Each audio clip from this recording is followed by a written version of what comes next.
65. It had the long fins, I think it was a 65, whatever it was. And it was, in Calgary, Alberta, it was 50 below zero. And Wayne Coleman came in with a wool sweater, just had a sweater on. Yeah. So when I said, hey, kid, where's your coat? He said, oh, no, this is nice. He's freezing to death. And he had that Cadillac, and he says, oh, I'm going to be wrestling here. But he didn't know how to wrestle. Yeah. Right? It took him a long time even to buy a pair of boots, right?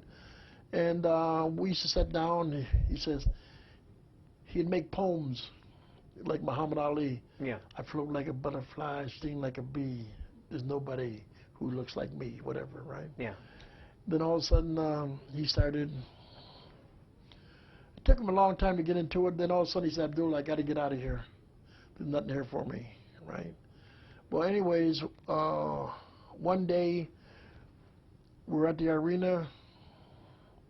Me and him were leaving. What happens? We go outside. The car's gone.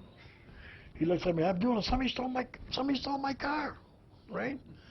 I said, what do you mean somebody stole your car? He said, it's gone. Look, right? So anyway, somebody gives us a ride. It was 50 below zero. Somebody gives us a ride. Then I see Stu Hart. I says, Stu, I said, somebody stole Superstar Billy Graham's car. He says, Ab, nobody stole his car. He says, about 6 months he didn't pay for, his thing. And they kept calling and, telling him to pay, and he never paid, so guess they repoed it. Wow. You see?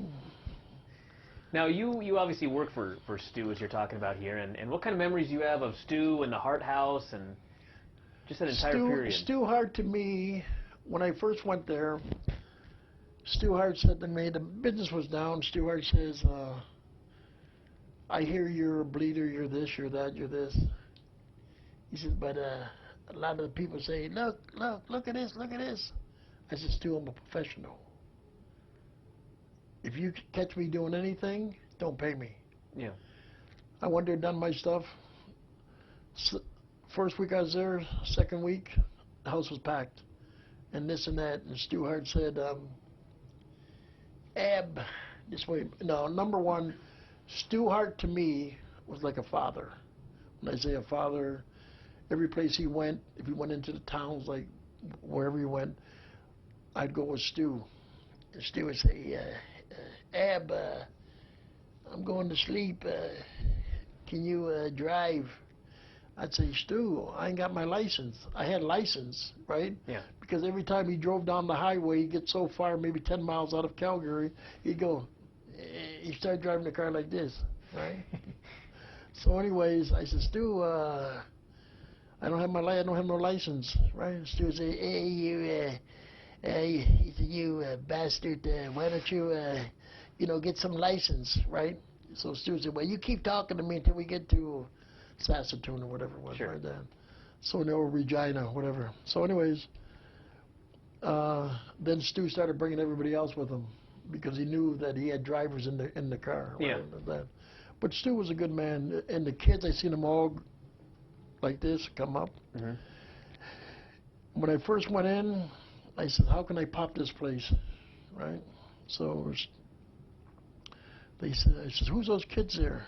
And Stu Hart's kid was refereeing. So I make sure I come in at the last moment. When everybody's in the place, I come walking in. I look in the ring and go, Yakashita Mamatalo, right? Pointing to Stu Hart's kid. And he said, get out of here, Yaka Mamatalo, get Mamatalo, right? And then I jump into the ring and I start beating up Stu Hart's kid. And this little kid comes running down, right? And I see him, right? I grab him, I run him into the door, run the kid in the door, right? When I run him into the door, he's down like this here, right? And then Ed Whalen, remember Ed Whalen? Ed Whalen, yeah.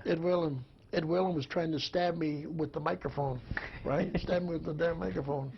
And I'm like, hey, you son of a... I turned around, I grabbed him, you know what I mean? Because he was shooting for real. So anyways, I leave. So Stu Hart goes up on the microphone. And Ed Whalen says, Stu, that guy, he's messing with your kids. You know, Stewart says, you know what, I have never put my hands on nobody's kids. And that black beep, beep, right there. He says, anyways, he says, but I'll take care of him, right? So he comes into the dressing room, and Stu Hart used to love to grab you. Yeah. And when he grabbed you, he tried to stretch you, right? But Stu knew not to mess with me because I always had my shit with me, right? Yeah. So Stu Hart got up there and he started, Ab, you know, come here, Ab. He said, no, Stu, you stay right there and talk. So Stu got up there, he says, Ab, I would never put my hands on your kids. So why did you put your hands on my kid? He's getting closer to me, closer and closer. Sure. So I said, Stu, they knew what was going on. Stu Hart said, well, Ab, next time will you kill those sons of bitches? That's what he said. But I stayed with Stu Hart. I ran his territory. When I said I helped him to promote his territory for 2.5 years, then that's when I got the phone call. They wanted me in Australia. Now, when you mentioned I had my shit on me, as you said there, when did you first start doing that? Doing what? You know, you'd mentioned. Are you trying to What get are you cute? talking about? What are you trying to get cute? I was just, he'd mentioned the fingers. I'll move on to another question here. You also mentioned when you first talked to Stu, he said, you're a bleeder. That's what he said to you. Do you think that there were ever promoters who just assumed he's just a bleeder and... I used to get nosebleeds. out the nose? Yeah, nosebleeds. Yeah, what's wrong with that? I was just wondering if maybe... So what are you talking about, the bleeders? Well, I mean, No, what are you talking about when you say... I'm just... You have never had a nosebleed before? I'm doing some follow-up questions here. Let's go. Hold on, We're out of here. Hold on, let's... You want to get cute? No, I'm just doing some... Listen, we've got... I know you've got the contract right there. Oh, I've got the contract. Yeah, Abdullah and I are going to do This this has started thing. out very well. Well, it's gonna be fine. Hold it. Come on, Abdullah. Tell him to keep his hands off you. I'm going to step out for about a few minutes, but if I come back, you're going to be thankful I came back. All right. Well, thank you for I your... said you're going to be thankful I came back. Thank you for your time. I really appreciate it. Abdullah, I apologize if there were any questions that you found inappropriate. So... Who sent you here? Are you a promoter's son or something or what? Actually, no. Huh? No. Are you sure that you're not the Sheik's son, or? I'm definitely not the Sheik's son. Okay, go ahead. What were the best and worst territories you worked in the 60s? All the territories where I worked at were great territories. I made money from the territories. You got promoters who you don't trust. I don't trust no promoter at all, no promoter. Every territory where I went to, guys would say to me that the business is down, and that's why I would like to go into the territory and build it up, so I know that I did it. Yeah. You see what I mean? So that's it. I guess one of the big questions is, you were... The question here says Montreal, but it's more than Montreal. It's Japan. I mean, you were on the top everywhere you went for decades. I used to own shares in Montreal. I drew the biggest houses in Montreal with Ivan Koloff, Johnny Rougeau, Jacques Rougeau, right? Yeah. Gino Brito. We drew big houses, okay? I stayed there. It was only a territory for the summertime. Yeah. But I would stay there in the wintertime because we'd go to in Montreal. Well, we wrestled a few days in Montreal, right, you know, in the wintertime, right? And I stayed there for a while. Then I bought into the territory. I bought into it. There was Andre the Giant who had shares in the territory. What's his name? Dino Bravo, Dino Bravo, Gino yeah. Brito, Mhm. Paul LeDuc, Joe LeDuc. Yeah, we were partners until they tried to shaft me, and then I got out. Yeah. Yeah. You mentioned Gino Brito a number of times, and I know you guys were very close. And Yes. any memories of him? Gino Brito, I call him every so often in Montreal, and his wife, every time she always answers the phone. And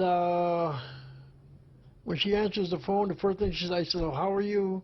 She said, "Oh, Larry, how are you?" Right?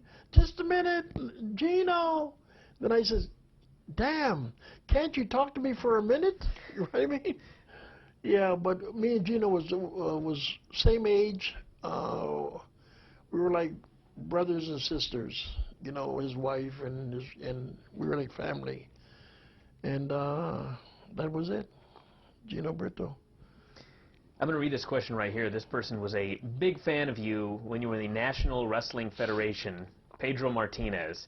Can you talk about the time you spent there, your matches with Johnny Powers, Dominic DeNucci, the Big Cat, Ernie Ladd?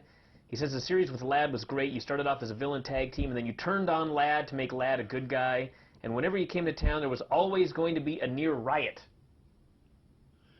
Because I am a professional. That's right. I know what to do to bring the people up and to bring them down. I could tame them. Yeah. If I wanted to put fear in the people, I would stare at them. One person, I'd find a person in the crowd where I could stare at them and walk to them. And they'd start turning their head. Then I knew that I had them. You see what I mean? Oh, because you'd look at them and they'd look away? When they looked away, I knew that I had them. Yeah. I can, from this day, I could even stare. But the main part about it, I made money with Pedro Martinez. Pedro Martinez, I wrestled Ernie Ladd. I don't mention money. Ernie Ladd got this amount. Ernie came to me and said, "Butcher, how much did you get?" I said, "Well, I got this." He says, "Well, how much did you get?" I said, "Sir, I can't tell you because the promoter told me don't tell how much money you make." He said, "Well, okay. I'm just trying to help you." He showed me his check. His check was about maybe, how would I put that? Maybe an extra 5 more than me. Right? He said, "You go back there." So I showed him my check. He said, "Go back there and tell the promoter that he made a mistake." I went in there. I says, "Pedro," he says, "What?" I says, "My check is not right." He said, "I told my partner to give you." What did he give you? And he took the check, made me a new check. When I came out, Ernie Ladd says, "Is it okay?" That was it. Dominic DeNucci, I wrestled him wrestled him in Montreal, drew money with him. Yep. All right, this guy in the same email we were talking about had mentioned that Abby would eat raw chicken, paper, and the tie of the announcer during his interviews, where he said nothing but just stared at the cameras. You ate a lot of strange things in your career. You know what? We all eat a lot of things what we shouldn't be eating. And you know what I mean. That is true. That is true. Why are you smiling back there, sir? You know what you do. Let's talk a little bit about Australia. Jim Barnett, very unique character in this business. Jim Barnett called Stu Hart and told Stu Hart he would pay him money because he needed Abdullah the Butcher to come to Australia. And Stu Hart, who was a gentleman, I still say it over and over again, his wife, family, everybody, he says, told Jim Barnett, "Jim, if I give you him, you got to send him back in a month." Well, anyways, when I got there, I got over so strong, it was unbelievable. I packed houses. I stayed there. Mark Lewin was the booker at the time. King Curtis was there. They were all there. And